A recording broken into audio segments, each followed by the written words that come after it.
Everyone, स्वागत है आप सभी का हमारे यूट्यूब चैनल एग्जाम दर्पण में। तो कैसे हैं आप सभी लोग? आशा करती हूँ आप सभी लोग बहुत बढ़िया होंगे। तो मैं अर्चना कुमारी आपको पढ़ाने वाली हूँ समाजशास्त्र का विकास। पिछली वीडियो में मैं पढ़ा चुकी हूँ आप लोगों को समाजशास्त्र का उद्भव कैसे हुआ। ठीक है, उससे रिलेट मैंने आपको लास्ट वीडियो में पढ़ाया था कि PYQs 20 PYQs मैंने सॉल्व करवाए थे। सभी लोग उन PYQs को देख लें और वो बहुत ज़्यादा इम्पॉर्टेंट है। ठीक है, आज हम पढ़ाने वाले हैं समाजशास्त्र का विकास और उसके चरण। ठीक है, आइए बने रहिए वीडियो में।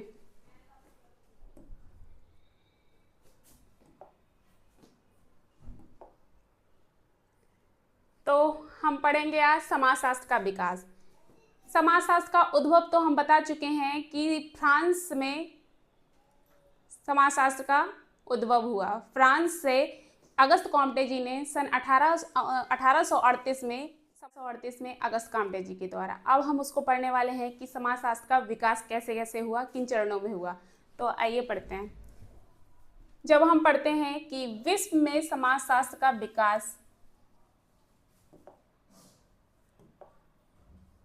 जब हम पढ़ते हैं कि विश्व में समाजशास्त्र का विकास, ठीक है, तो हमारे कई चरण आते हैं जिनमें से 4 चरण हैं। पहला चरण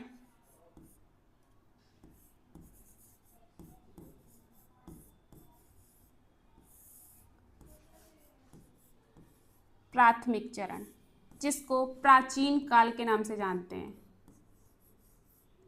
प्राचीन काल या प्रारंभिक काल। ठीक है, दूसरा हमारा द्वितीय चरण,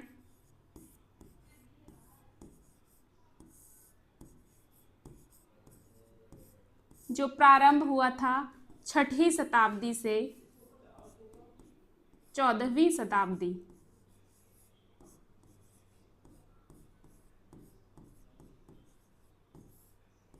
ठीक है, इसको कहते हैं मध्यकाल या पुनर्जागरण काल।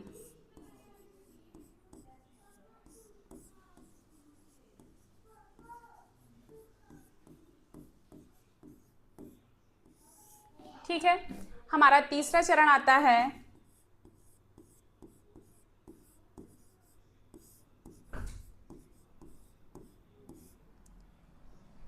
इसमें इतना प्रॉब्लम क्यों हो रही है?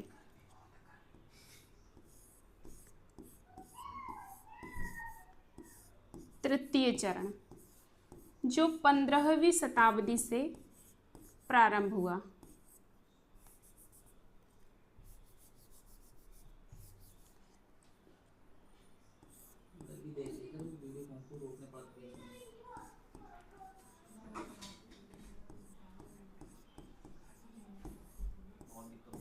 जो 15वीं शताब्दी से प्रारंभ हुआ। ठीक है, फिर आता है चतुर्थ चरण।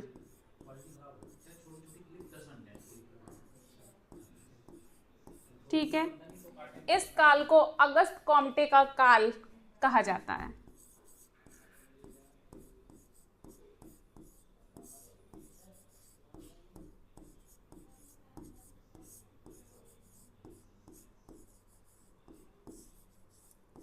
वास्तव में तो समाजशास्त्र का वैज्ञानिक काल ही चतुर्थ चरण में आता है। ठीक है, तो इसको ध्यान रखिएगा, ये चरण बहुत ज़्यादा इंपॉर्टेंट है। जो प्राथमिक चरण को प्राचीन काल से स्टार्ट किया गया, प्राचीन काल के नाम से जाना जाता है। द्वितीय चरण हमारा 6वीं शताब्दी से 14वीं शताब्दी तक हुआ। इसका नाम मध्यकाल या पुनर्जागरण काल है। और तृतीय चरण हमारा 15वीं शताब्दी से प्रारंभ हुआ। वहीं चतुर्थ चरण हमारा अगस्त कॉम्टे के काल से माना जाता है।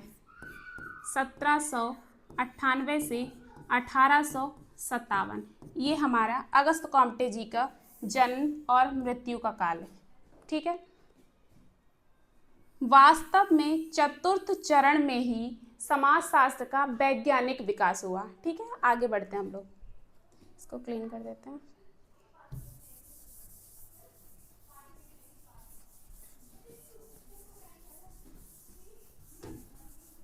चलिए हम समझते हैं PDF से।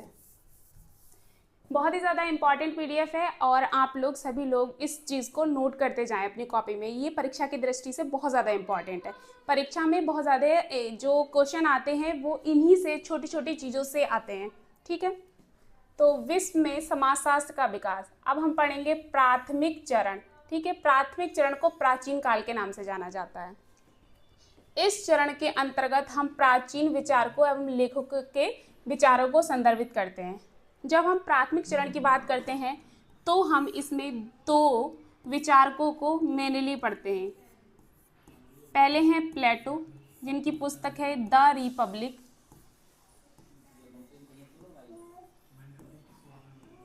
ठीक है, दूसरे हैं अरस्तु, जिनकी पुस्तक का नाम है एथिक्स एंड पॉलिटिक्स।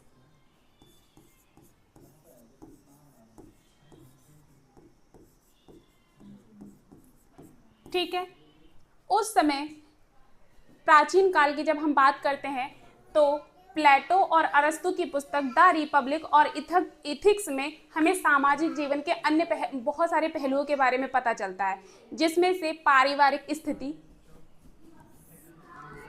पारिवारिक जीवन,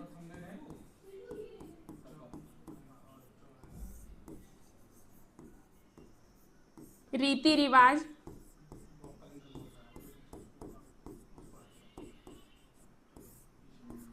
और स्त्रियों की स्थिति,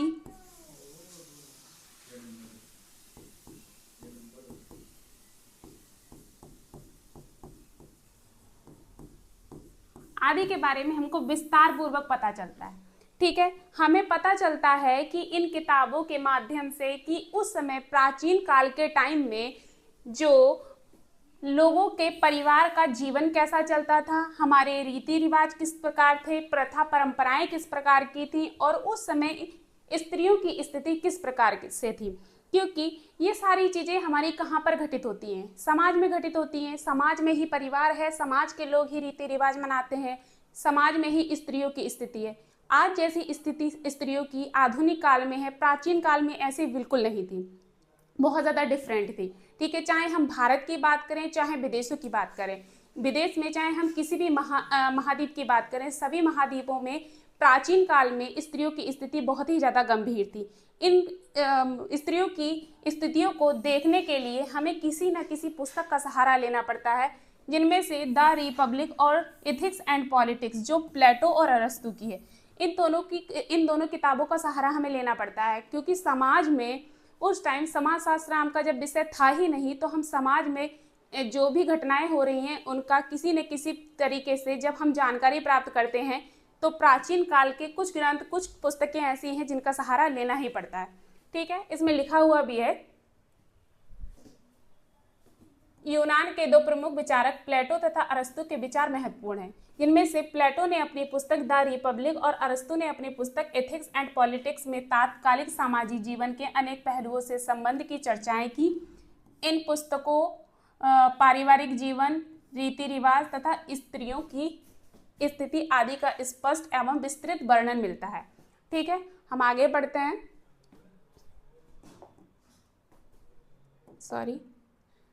अब हमारा आता है द्वितीय चरण, जो हमारी 6वीं शताब्दी से 14वीं शताब्दी के बीच का जो समय, जो काल है, जो युग है, वो हमारा द्वितीय चरण के नाम से जाना जाता है।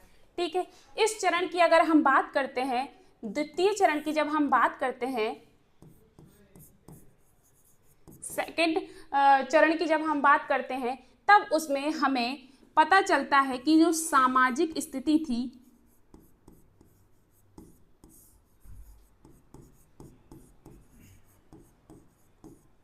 उसमें दर्शन शास्त्र या दर्शन का प्रमुख स्थान था।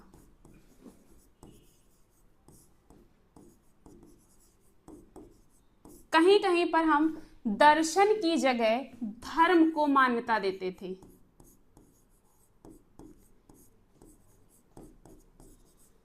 धर्म को मान्यता देते थे या धर्म का सहारा लेते थे।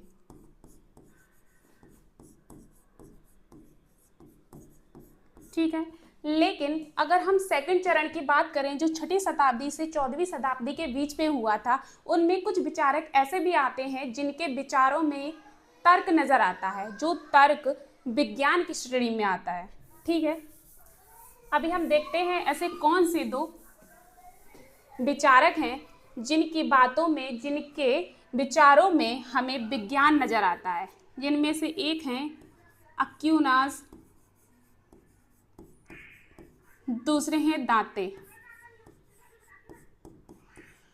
ये दोनों ही विचारकों की बातों में तर्क नजर आता है। मतलब इनकी जो बातें हैं, इन्होंने जो भी बातें लिखी हैं, किताबें इनकी जो हैं, उनसे इस समय में द्वितीय चरण के टाइम में ही ये दोनों थे, उस समय सबसे ज़्यादा दर्शन शास्त्र और धर्म का पालन करते थे लोग। लेकिन इन्होंने अपनी जो भी चीज़ें लिखी हैं, इनकी बातों से पता चलता है कहीं ना कहीं इनके विचारों में तर्क या विज्ञान साफ नजर आता है। ठीक है, कहीं ना कहीं द्वितीय चरण में ही विज्ञान का आगमन हो चुका था। अब हम पढ़ते हैं द्वितीय चरण। इस पूरे चरण में सामाजिक जीवन की अधिकांश व्याख्याएं दार्शनिक हुआ करती थी तथा कहीं कहीं दर्शन की जगह धर्म का भी सहारा लिया जाता था। ठीक है, जैसे मैंने पढ़ाया वैसे ही है। इस चरण के अंत में कुछ ऐसे भी चिंतक मिलते हैं जिनके विचारों से हमें यह मालूम होता है कि उस चरण में धर्म और दर्शन की जगह तर्क प्रधान हो गया। ये चीज़ बहुत ज़्यादा इम्पॉर्टेंट है। कोई पूछेगा कि प्राचीन में कौन सा ऐसा काल रहा है जहाँ से तर्क, लोगों को सोचने और समझने की शक्ति में तर्क आने लगा। ठीक है, तो ये सेकंड चरण के अंत में कहीं ना कहीं हमें तर्क की प्रधानता देखने को मिलती है। इस काल के प्रमुख विचारकों में एक्विनास और दांते प्रमुख हैं। इन विचारकों के चिंतन में वैज्ञानिकता का प्रभाव स्पष्ट देखने को मिलता है। ठीक है, ये चरण बहुत ज़्यादा इम्पॉर्टेंट है, इसको ध्यान रखिए कि तर्क की शुरुआत मानव ने कब से करना स्टार्ट की। दर्शन और धर्म से आगे बढ़कर एक मानव ने तर्क करना कब से प्रारंभ किया। ठीक है,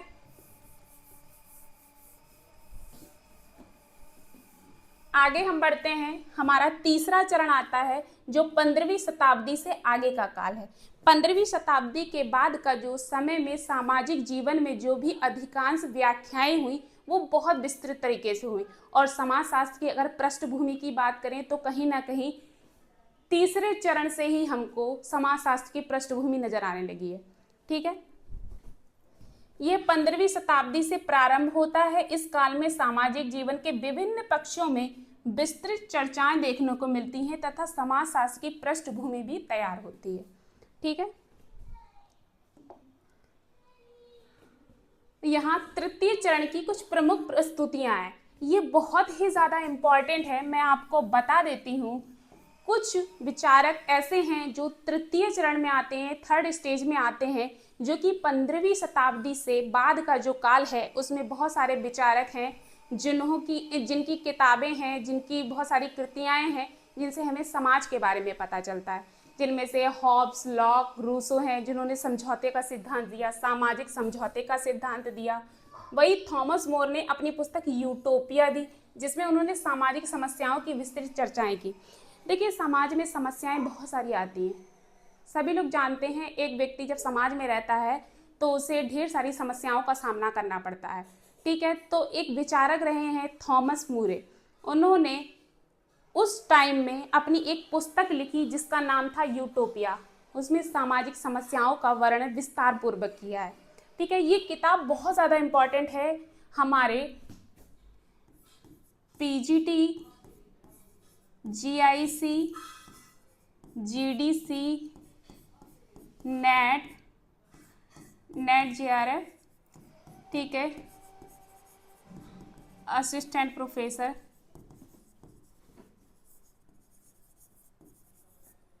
आदि परीक्षाओं में ये बहुत ज़्यादा इम्पॉर्टेंट रोल निभाती हैं। ठीक है, ये बहुत ज़्यादा ये पूछा जाता है कि हॉब्स, लॉक, रूसो के द्वारा कौन सा सिद्धांत प्रतिपादित किया गया था। उनका जो सिद्धांत है समझौते का सिद्धांत बहुत इंपॉर्टेंट है। ये किताब थॉमस मूरे की यूटोपिया बहुत ही ज़्यादा इंपॉर्टेंट है, इसको याद रखिएगा। जो थर्ड स्टेज है, थर्ड जो चरण है, वो इतनी ज़्यादा किताब परीक्षाओं में पूछी जाती है, बहुत ही ज़्यादा। सारी एक एक लाइन मैंने बहुत इंपॉर्टेंट इसमें नोट की हुई है, तो बहुत अच्छे से उसको समझिए और नोट करते हुए चलिए। आगे है माल्थस। माल्थस ने जनसंख्या सिद्धांत और जनाधिक्य से संबंधित समस्याओं पर प्रकाश डाला। हम माल्थस का नाम, जब भी जनसंख्या का नाम आता है तो हम माल्थस का नाम पढ़ते हैं। जनाधिक्य का सिद्धांत भी इन्होंने दिया था, ठीक है, एडम स्मिथ, जिन्होंने आर्थिक मनुष्य का विचार दिया, ठीक है। वहीं हैरिंगटन ने इतिहास की आर्थिक व्यवस्था से संबंधित सिद्धांत प्रस्तुत किया। वहीं कंडोरसेट ने सामाजिक परिवर्तन का सिद्धांत प्रतिपादित किया। याद रखिएगा इसको। मॉन्टेस्क्यू ने अपनी पुस्तक द स्पिरिट ऑफ लॉज में मानव समाज पर भौगोलिक पर्यावरण के प्रभाव को स्पष्ट किया। जो मॉन्टेस्क्यू हैं, इनकी पुस्तक है द स्पिरिट ऑफ लॉज। उन्होंने इस पुस्तक में मानव समाज पर जो भूगोल का प्रभाव है, पर्यावरण का प्रभाव है, उसका उन्होंने वर्णन किया है। वहीं वीको नामक विद्वान ने द न्यू साइंस में सामाजिक शक्तियों की उद्देश्यपूर्ण व्याख्या की है, ठीक है। जो हमारा थर्ड स्टेज है, तीसरा चरण है, बहुत ज़्यादा इंपॉर्टेंट है। मैंने इसमें जितनी भी लाइनें लिखी हैं वो परीक्षा की दृष्टि से बहुत ज़्यादा इंपॉर्टेंट है, तो इसको नोट करते हुए चलिएगा। और हाँ, चैनल को सब्सक्राइब करना बिल्कुल भी मत भूलिएगा। मेरी जो वीडियो है उसके लास्ट में कमेंट बॉक्स आता है, उसमें अपनी प्यारी सी प्रतिक्रिया दीजिए, ठीक है। चलिए आगे बढ़ते हैं। अब आता है हमारा चतुर्थ चरण, जिसको हम वैज्ञानिक विकास की अवस्था कहते हैं। वास्तव में तो समाजशास्त्र की जब उत्पत्ति हुई तो उस चरण को चतुर्थ चरण ही कहा जाता है, जो वैज्ञानिक विकास की अवस्था है, ठीक है। इस चरण का प्रारंभ अगस्त कॉम्टे द्वारा, जिनका जन्म 1798 में हुआ, मृत्यु 1857 में हुई, 1798 में, मृत्यु 1857 में, के समय से माना जाता है। यही समाजशास्त्र के वैज्ञानिक विकास की वास्तविक अवस्था है। जब हमारा समाजशास्त्र का उद्भव हुआ, उस चरण को हम चतुर्थ चरण कहते हैं, उसी को वैज्ञानिक विकास की अवस्था कहते हैं। चतुर्थ चरण का वैज्ञानिक विकास की अवस्था जो है, हमारे अगस्त कॉम्टे के जन्म से मृत्यु तक का काल कहलाता है, ठीक है। चलिए, हमारे चरण आज यहाँ निपट चुके हैं। अब हम पढ़ते हैं कि भारतीय परिप्रेक्ष्य में समाजशास्त्र का विकास। जब भारत की बात हम करते हैं तो समाजशास्त्र का विकास बहुत बाद में हुआ है, ठीक है। चलिए हम पढ़ते हैं कि भारत में समाजशास्त्र का ऐतिहासिक पृष्ठभूमि। भारत में समाजशास्त्र का उद्भव एक विज्ञान के रूप में पश्चिमी देशों से ही हुआ है। मैंने कल आपको बताया है कि कौटिल्य की पुस्तक और मनुस्मृति, जो आज भी हमारे समाज में कहीं ना कहीं मायने रखती हैं, उन्होंने, जैसे कि अर्थशास्त्र और मनुस्मृति, जिनमें हमारे समाज की झलक नजर आती है। कहीं ना कहीं ये समाजशास्त्र का विषय नहीं था उस टाइम, लेकिन समाज की परिस्थितियां इसमें स्पष्ट नजर आती हैं। देखिए, भारत में समाजशास्त्र का उद्भव एक विज्ञान के रूप में पश्चिमी देशों से ही हुआ है। कौटिल्य का अर्थशास्त्र, मनु की मनुस्मृति आदि प्राचीन ग्रंथों से ही भारतीय समाज के बारे में जानकारी मिलती है, लेकिन उन कृतियों का स्वरूप समाजशास्त्रीय नहीं था, क्योंकि चाहे भारत हो, चाहे यूरोप हो, चाहे अमेरिका हो, चाहे हम किसी भी महाद्वीप और किसी भी देश की बात करें, सबसे पहले जब समाजशास्त्र आया तो वो सन थी 1838। इससे पहले जब भी हम समाज की बात करते हैं तो अलग अलग विषयों में करते हैं, ठीक है। वैसे ही भारत में हम जब समाज की बात करते हैं तो अलग अलग विषयों में हमें समाज की झलक नजर आती है, क्योंकि समाज तो हमेशा से था, व्यक्ति जब से है तब से समाज है, ठीक है। भारत में समाजशास्त्र की उत्पत्ति के बाद औद्योगिक क्रांति प्रारंभ हुई। देखिए, हम जब यूरोप की बात करते हैं, यूरोप की दो क्रांतियों की बात करते हैं, फ्रांस की क्रांति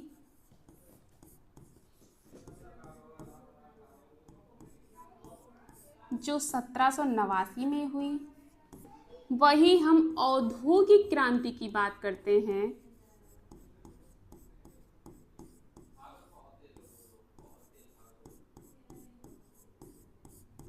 जो 1760 से प्रारंभ हुई, इन दोनों का काल प्रबोधन काल कहलाता है। इन दोनों क्रांतियों के बाद ही सन 1838 में समाजशास्त्र विषय बना।